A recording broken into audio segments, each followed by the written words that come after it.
ইলিয়াস ভাইয়ের প্রশংসায় বাংলাদেশের কোনো রাজনৈতিক কর্মী, কোনো রাজনৈতিক দল জীবনে আর কোনোদিন যেন খুশিতে গদগদ না হয়। কারণ এই দুইজন ব্যক্তি একদিকে আপনাকে খুশি করবে এবং দীর্ঘমেয়াদী আপনাকে একটা বাঁশ দেওয়ার আয়োজন করবে।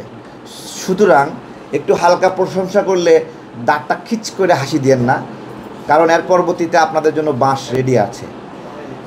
আমরা পিনাকি দাদা ইলিয়াস ভাইয়ের সাথে সম্মিলিতভাবে বিভিন্নভাবে রাজনৈতিক পরামর্শ করে কাজ করতাম।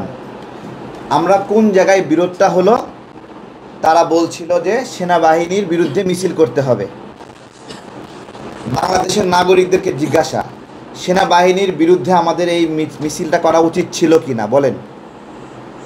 এই 24-এর গণ অভ্যুত্থানের পরে আমরা যে নিয়ন্ত্রণহীন হয়ে গিয়েছিলাম, সেই নিয়ন্ত্রণটা কে ফিরিয়ে এনেছে? সেই সেনাবাহিনী এই দেশের ক্ষমতা নেওয়ার সুযোগ ছিল কিনা এবং তারা সেই লোভটা করেছে কিনা? জাস্ট ইয়েস এবং নো। তারা কিন্তু সেই লোভটা করেনি। সেই সেনাবাহিনীর বিরুদ্ধে আমাদের মিছিল করতে বলেছে, আমরা মিছিল করিনি। এরপর থেকে সম্পর্ক খারাপ হয়ে গেছে, সম্পর্ক আরও খারাপ হয়ে গেছে। ইলিয়াস ভাইকে জিজ্ঞাসা করেছিলাম লাইভের মধ্যে, আপনি এবং পিনাকি দাদা একসাথে কি সেনাবাহিনীর বিরুদ্ধে প্রোগ্রাম দিয়েছেন? পিনাকি দাদা দেখলাম যে তার ফেসবুক পোস্টে দিছে ইলিয়াস এবং পিনাকি যৌথভাবে সেনাবাহিনীর বিরুদ্ধে মিছিল দিছে। আপনি, ইলিয়াস ভাই বলতেছে না আমি এটা দেই নাই। তাহলে পিনাকি দাদার কথাটা মিথ্যা হয়ে গেল।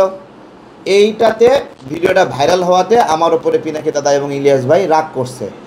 এখন কাহিনী ঘটনা যেটা ঘটছে সেটা তো বলতে হবে। ইলিয়াস ভাই গতকালকে আমাকে আবার পোস্ট করছে, বিকাশুর রহমান তারেকের আম পার্টি থেকে সবাই বের হয়ে যাচ্ছে, এখন কি হবে? তারেকের সাথে 2.5 জন পোলাপান ছাড়া কেউ নাই, তারেকের বহিষ্কারের প্রক্রিয়া চলছে। তো আমার সাথে 2.5 জন ছাড়া কেউ নাই, এই তো।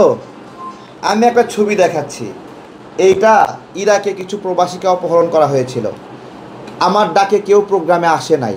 আমি সিআইডি অফিসে গেছি, এসবি অফিসে গেছি, প্রধানমন্ত্রীর কার্যালয়ে গেছি যে এই প্রবাসীদেরকে অপহরণ থেকে মুক্ত করতে হবে। আমার ডাকে কেউ আসেনি সেদিন, আমাকে কেউ বিশ্বাস করেনি। আমাকে কেউ বিশ্বাস না করলেও আমি যাই প্রেস ক্লাবে একা একা দাঁড়াইছি, আমাকে সাংবাদিক ভাইরাও বিশ্বাস করেনি, আমার ভিডিও নেয়নি। কিন্তু আমি আমার জায়গা থেকে লিখছি, দেখেন বিকাশ নাম্বার ব্যবহার করে ইরাক প্রবাসীদের কাছ থেকে মুক্তিপণ আদায় করতেছে, সরকারের দায়িত্ব কী? আমার এই ছবিটা ভাইরাল হয়ে যায় আমার ফেসবুকে, এবং তারপরেও কাজ হয় না। এরপরে নিজেই সিআইডি পরিচয়ে অপহরণকারীদের ফোন দিছি, ফোন দিয়ে বলতেছি আমি সিআইডি থেকে বলতেছি, সিআইডির অফিসেই বসেছিলাম, বলছি সিআইডি থেকে বলতেছি, হেডকোয়ার্টার থেকে, আপনারা অমুক প্রবাসীকে অপহরণের সঙ্গে জড়িত, 1 ঘন্টা সময় দেওয়া হলো, ছাড়বেন না হলে আপনাদের বিরুদ্ধে ব্যবস্থা নেওয়া হবে। তারা ভয়েতে 5 জন প্রবাসী ভাইকে ওই সময় অপহরণ থেকে মুক্তি করে দেয়।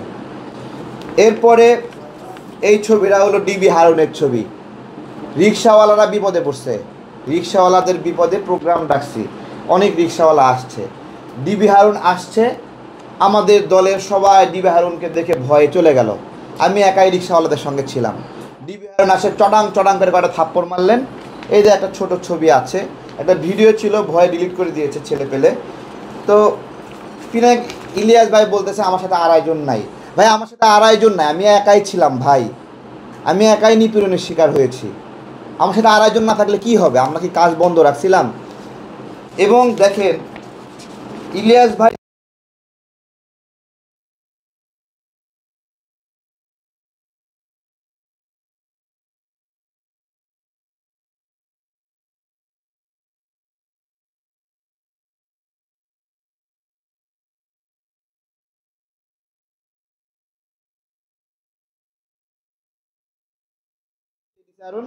লম্বা করে সুঠাম দেহ, তার সামনে এই যে হেলমেট পরে আছে, এটা তার সামনে দাঁড়ায়। আমার সামনে 2.5 জন আছে কি না?